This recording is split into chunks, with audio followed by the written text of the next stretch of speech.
എല്ലാവർക്കും സ്വാഗതം പറയണമെന്നും മറ്റുള്ള പല കാര്യങ്ങളും പറയണമെന്നും എനിക്ക് താല്പര്യമുണ്ട്. അതിനെപ്പറ്റി പലതും പറയണമെന്നും അതിനൊന്നും സമയമില്ലല്ലോ.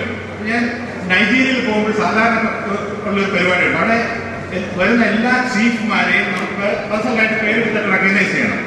അപ്പോൾ ഒരു 250 ചീഫ് ഉണ്ടെങ്കിൽ എല്ലാവരും നമുക്ക് പറയാൻ സമയം കിട്ടില്ല.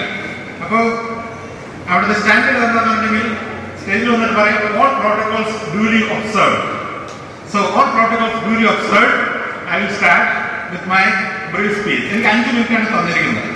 സാധാരണ നിങ്ങൾക്കറിയാം യുണൈറ്റഡ് നേഷൻസിൽ വി.കെ. കൃഷ്ണമോഹൻ 23 മണിക്കൂർ, സുൽഫിക്കർ ഭുട്ടോ 18 മണിക്കൂർ, എന്നാൽ മുഹമ്മദ് ഗദാഫി 5 മണിക്കൂർ. അതൊക്കെയാണ് ഞങ്ങൾ സാധാരണ ഡീൽ ചെയ്യുന്ന ഒരു സ്പീച്ച്. സോ 5 മിനിറ്റ് കൊണ്ട് I will see what I can do. First of all, I want to pay my respect to my teachers, without whom we would not have been anywhere. I am also extremely delighted to meet many of my old friends. ഞാനിവിടെ വളരെ introvert ഒക്കെ ആയിട്ടുള്ള ഒരു student ആയിരുന്നു. അപ്പോൾ എനിക്ക് ധാരാളം friends ഒന്നും ആകാൻ ഉണ്ടായിരുന്നില്ല. പക്ഷേ ഇപ്പോൾ എൻ്റെ ഫ്രണ്ട്സിനെ കാണുമ്പോൾ അവരുടെ അച്ചീവ്മെന്റ് കാണുമ്പോൾ I am very proud. I M so delighted. പക്ഷേ ഒരു കാര്യം ഞാൻ പറയണം. അതായത് കോതമംഗലത്ത് ഞങ്ങൾ പഠിക്കുന്ന കാലത്ത് കോളേജിന്റെ അകത്തും പുറത്തും ധാരാളം കാര്യങ്ങൾ ഞങ്ങൾ പഠിച്ചിട്ടുണ്ട്. ടീച്ചേഴ്സ് പഠിപ്പിച്ചതും സീനിയേഴ്സ് പഠിപ്പിച്ചതും നാട്ടുകാർ പഠിപ്പിച്ചതും പല കാര്യങ്ങളുണ്ട്. ഞങ്ങൾ സ്കൂളിൽ നിന്ന് ഇറങ്ങി പുറത്ത് പോയി കഴിയുമ്പോൾ ഈ കോളേജ് സാറന്മാരെ പഠിപ്പിച്ച കാര്യങ്ങളും പുറത്ത് പഠിപ്പിച്ച കാര്യങ്ങളും ഈക്വലി യൂസ്ഫുൾ ആണ്. പലപ്പോഴും പുറത്ത് പഠിച്ച കാര്യങ്ങളാണ് കൂടുതൽ യൂസ്ഫുൾ ആയിട്ട് വരുന്നത്. ഒരു എക്സാമ്പിൾ പറയാം. ഞാനാണെങ്കിൽ ആരുമായിട്ട് അനിയനായിട്ട് പോയി അടി ഉണ്ടാക്കാത്ത ഒരാളാണ്. ഞാൻ ഒരു ദിവസം ക്ലാസ്സിലിരിക്കുമ്പോൾ ഒന്ന് വന്നു ആർട്സ് കോളേജായിട്ട് പ്രശ്നമുണ്ട്, നമുക്കൊരു സെറ്റ് ചെയ്യണമെന്ന് പറഞ്ഞു. ഞങ്ങളെല്ലാം പോയി അടി ഉണ്ടാക്കി, അടി മേടിച്ചു, തിരിച്ചു വന്നു. എനിവേ അത് കഴിഞ്ഞിട്ട് 25 വർഷത്തിന് ശേഷം ഞാൻ ജനുവരി ഓഫീസിലിരിക്കുമ്പോൾ കാബൂളിലെ എന്റെ ഓഫീസിലെ സ്റ്റാഫിനെ വിളിച്ചിട്ട് പറഞ്ഞു പുറത്തൊരു പ്രശ്നമുണ്ട്, അവിടെ American vehicle hit local community, ആളുകൾ കൂടി കഴിഞ്ഞപ്പോൾ അമേരിക്കൻ പട്ടാളക്കാരെ വെടിവെച്ചു. So the people are become very violent. അവരെ ഞങ്ങൾ അടിക്കാനായിട്ട് വരികയാണ്. ഇപ്പൊ എന്ത് ചെയ്യണം? So I M sitting in Geneva, I M sitting in an office in Kabul. ഇവരെല്ലാം ലോകത്തുള്ള ഓക്സ്ഫോർഡ് യൂണിവേഴ്സിറ്റി അതുപോലുള്ള പല സ്ഥലങ്ങളിൽ നിന്നും ഡിഗ്രി ഒക്കെ മേടിച്ചവരാണ്. പക്ഷെ ഒരു അടി വന്നാൽ എന്ത് ചെയ്യണം എന്നുള്ളതിനെ പറ്റി യാതൊരു ബോധവും.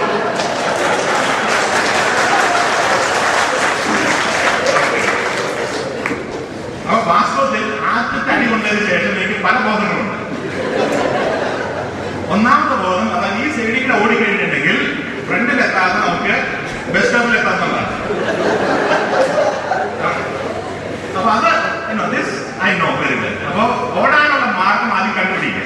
ഇതാണ് അതിൽ ഒന്നാമത്തെ പ്രിൻസിപ്പിൾ. രണ്ടാമത്തെ പ്രിൻസിപ്പിൾ, റൂമിലേക്ക് ആളുകൾ കയറാതെ നമുക്ക് എത്ര നേരം പ്രിവെന്റ് ചെയ്യാൻ പറ്റുമെന്ന് നോക്കുക. ഗെയിൻ ടൈം, അതാണ് രണ്ടാമത്തെ കാര്യം. And this also be manage and so. ഞാൻ പറഞ്ഞു വരുന്നതെന്നുണ്ടെങ്കിൽ ക്ലാസ്സിനകത്തും പുറത്തും പഠിക്കുന്ന കാര്യങ്ങളെല്ലാം നമുക്ക് ഉപയോഗമാണ്. ക്ലാസ്സിനകത്ത് പഠിച്ച കാര്യങ്ങളെ പറ്റി ഞാൻ പറയാം. എന്റെ ടീച്ചേഴ്സ് എല്ലാം ഞാനിവിടെ പഠിച്ച 52 വിഷയങ്ങളും പ്രാക്ടീസ് ചെയ്യാനുള്ള അവസരം എനിക്ക് വാസ്തവത്തിൽ ജീവിതത്തിൽ ഉണ്ടായിട്ടുണ്ട്. കാര്യം ഞാനൊരു എഞ്ചിനീയറായിട്ട് ഒരിക്കലും ജോലി ചെയ്തിട്ടില്ല. പക്ഷേ പഠിപ്പിച്ച എല്ലാ കാര്യങ്ങളും പ്രാക്ടീസ് ചെയ്യാനുള്ള അവസരം ഉണ്ടായിട്ടുണ്ട്. ഒരിക്കൽ പോലും ഞാൻ ഇത് കൂടുതൽ പഠിപ്പിക്കേണ്ടതായിരുന്നു, ഇത് പഠിപ്പിച്ചില്ല എന്നെനിക്ക് തോന്നലുണ്ടായിട്ടില്ല. ടീച്ചേഴ്സ് ഈ ഞാൻ ലിസ്റ്റ് ചെയ്ത 4 ഐറ്റത്തിൽ ഏതെങ്കിലും ഒരു ഐറ്റം അല്ലെങ്കിൽ എല്ലാ ഐറ്റവും ഒരു കോളേജ് പ്രോജക്റ്റ് ആയിട്ട് എടുക്കാമെന്നുണ്ടെങ്കിൽ കോളേജ് പ്രോജക്റ്റ് ആയിട്ട് അടുത്ത ഒരു വർഷത്തിനോ ഓരോ പ്രോജക്റ്റ് ആയിട്ട് 5 വർഷത്തിനോ എടുക്കാമെന്നുണ്ടെങ്കിൽ അതിന് വേണ്ടി വരുന്ന എന്ത് സഹായവും, അതായത് be technical assistance, be financial resources, be access to media, be access to power, be access to authority, ഏതും ഈ 5 ഘടകങ്ങളും ഈ കോളേജിന് കൊടുക്കാനായിട്ട് ഞാൻ 100% guarantee. I just want someone to come up and say, this is what you want to do. I want to say just one more thing and leave. ഞാൻ മുല്ലപ്പെരിയാറിനെ പറ്റി ആദ്യമായിട്ട് കേൾക്കുന്നത് 1978 ടീമുകളുടെ സെൽഫ് ഇൻട്രൊഡക്ഷൻ ആണ്. ഓരോരുത്തരായിട്ട് വേദിയിലേക്ക് വിളിക്കുകയാണ്. 1 മിനിറ്റ് സമയം ലഭിക്കുന്നതായിരിക്കും. തീർച്ചയായും നിങ്ങളുടെ കുടുംബസമേതം വേദിയിലേക്ക് എത്തണം. 1 മിനിറ്റിൽ നിങ്ങളുടെ സെൽഫ് ഇൻട്രൊഡക്ഷൻ പരിമിതപ്പെടുത്താൻ എല്ലാവരും ശ്രദ്ധിക്കുക. ആദ്യമായിട്ട് I would like to invite from Civil 18 mister Babu Chinnappan. ഞാൻ ബാബു ചിന്നപ്പൻ, സിവിൽ എയിലുണ്ടായിരുന്നതാണ്. അപ്പം അസിസ്റ്റന്റ് സ്റ്റുഡന്റായിട്ട് തദ്ദേശ സ്വയംഭരണ വകുപ്പിൽ വർക്ക് ചെയ്യുന്നു. ഇത് എന്റെ ഭാര്യ ബജി ബാബു, പിന്നെ മകൻ യൂജിൻ ആന്റണി ബാബു 6ാം ക്ലാസ്സിൽ പഠിക്കുന്നു, കോഴിക്കോട് സെറ്റിൽ ചെയ്തിരിക്കുന്നു. ബിനോയ് എലിയാസ്. നിങ്ങൾ ഓർക്കാൻ എളുപ്പത്തിൽ പറഞ്ഞാല് പ്രൊഫസർ എലിയാസ് റീസിന്റെ മകൻ. അതുകൊണ്ട് കുറെ പേരോടെ ഓർക്കുമായിരിക്കും. ഞാൻ ഈ കോളേജിൽ തന്നെ വർക്ക് ചെയ്യുന്നു. ഇപ്പൊ ലീവ് എടുത്ത് ഞാനിപ്പോൾ മലപ്പുറത്താണ് താമസിക്കുന്നത്. മഞ്ചേരി എന്ന് പറഞ്ഞ സ്ഥലത്താണ്. ഞാൻ മാത്രമേ വന്നിട്ടുള്ളൂ. ഞാനിപ്പോൾ അവിടെ സെൽഫായിട്ട് വർക്ക് ചെയ്യാണ്. വാല്യുവേഷൻ വർക്കൊക്കെയാണ് ചെയ്യുന്നത്. പിന്നെ ഹസ്ബൻഡ് NSS കോളേജിൽ പഠിപ്പിക്കുകയാണ്. 2 മക്കളുണ്ട്. രണ്ടുപേരും ബിടെക്കിനാണ്. ഒരാൾ NIT കാലിക്കറ്റ് പഠിക്കുന്നു, ഒരാൾ രാജഗിരി ഇപ്പോൾ സെക്കൻഡ് ഇയർ ആയി. എൻ്റെ പേര് സാലിമ ആന്റണി. ഞാൻ അതിരമ്പുഴ സെയിന്റ് ജോർജ് കൺസ്ട്രക്ഷൻ കമ്പനിയിൽ 16 വർഷമായിട്ട് വർക്ക് ചെയ്യുന്നു. എൻ്റെ ഹസ്ബൻഡ് അനിൽ നെൽ സക്രിയാസ് കേരള ഫോറസ്റ്റ് ഡിപ്പാർട്ട്മെന്റിൽ വർക്ക് ചെയ്യുന്നു. മക്കൾ 2 പേർ. മൂത്തയാൾ വിശ്വജ്യോതി എഞ്ചിനീയറിംഗ് കോളേജിൽ സിവിൽ എഞ്ചിനീയറിംഗ് ഈ വർഷം ചേർന്നു. രണ്ടാമത്തെ ആൾ 9th സ്റ്റാൻഡേർഡിൽ പഠിക്കുന്നു. Good morning. ഞാൻ പ്രസന്ന CM. ഞാൻ എറണാകുളത്ത് കുമാർ ഗ്രൂപ്പ് ആർക്കിടെക്ട് ഫേമിൽ വർക്ക് ചെയ്യുന്നു. എനിക്കൊരു മോളുണ്ട്. എന്റെ ഫാമിലി എത്തിയിട്ടില്ല. ഹസ്ബൻഡിന് ബിസിനസ്സാണ് കൊല്ലത്ത്.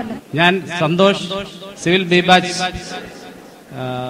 കോട്ടയത്ത് എസ്റ്റിലോ പ്രോജക്ട് മാനേജറായിട്ട് വർക്ക് ചെയ്യുന്നു. വൈഫിന്റെ പേര് ദീപ്തി, ഹോമിയോ ഡോക്ടറാണ്. പാലായിൽ ഒരു ക്ലിനിക് ഉണ്ട്. മൂത്ത മോൻ 8ാം ക്ലാസ്സിൽ, മോള് ദേവിക, അവള് 5ാം ക്ലാസ്സിൽ പഠിക്കുന്നു. 2 പേരും ഭരണങ്ങാനം അൽഫോൻസ റെസിഡൻഷ്യൽ സ്കൂളിലാണ് പഠിക്കുന്നത്. ഞാൻ ഷാഹിൻ ഹസൻ, സിവിൽ ബി ബാച്ചിലായിരുന്നു. ഇപ്പൊ ഇറിഗേഷൻ ഡിപ്പാർട്ട്മെന്റിൽ AXC ആണ്. Husband Rafi M, superintending engineer water അതോറിറ്റിയിൽ. 2 മക്കള്, മോൻ BBA കഴിഞ്ഞ്, മോള് എഞ്ചിനീയറിംഗിന് പഠിക്കുന്നു. ഞാൻ ഷേർലി ജോസ്, ഗൾഫിൽ അൽ നക്കീൽ കൺസൾട്ടൻസിയിൽ സ്ട്രക്ചറൽ എഞ്ചിനീയറായി വർക്ക് ചെയ്യുന്നു. Husband Tomy Xavier, accounts auditor. മകൻ Prince Christy Tom, 7th standard student. ഞാൻ civil B batch Minimol S, ഇപ്പം approved valuer of LIC housing ഫൈനാൻസിൽ വർക്ക് ചെയ്യുന്നു എറണാകുളത്ത്. എന്റെ ഹസ്ബൻഡ് KS ജയരാജ്, PWDയിൽ AXC ആണ്. പിന്നെ ഇത് കൂടാതെ ആർട്ട് ഓഫ് ലിവിംഗ് ഓർഗനൈസേഷന്റെ ടീച്ചറാണ്. ഇപ്പൊ പുള്ളിക്ക് അതിനെ കുറിച്ച് 2 വാക്ക് സംസാരിക്കണമെന്ന് പറഞ്ഞ് ഞാൻ കൊടുക്കുകയാണ്. എനിക്ക് 2 കുട്ടികളാണ്, 2 പെൺകുട്ടികളാണ്. മൂത്തയാൾ ഇപ്പൊ എഞ്ചിനീയറിംഗ് സിവിൽ ജസ്റ്റ് കംപ്ലീറ്റഡ്. ഇളയ മോള് ഡിപ്പാർട്ട്മെന്റ് ഓഫ് അറ്റോമിക് എനർജിയുടെ ഇന്റഗ്രേറ്റഡ് MSc ബോംബെയിൽ പഠിക്കുന്നു. 2nd, 3rd സെമസ്റ്റർ ആയി.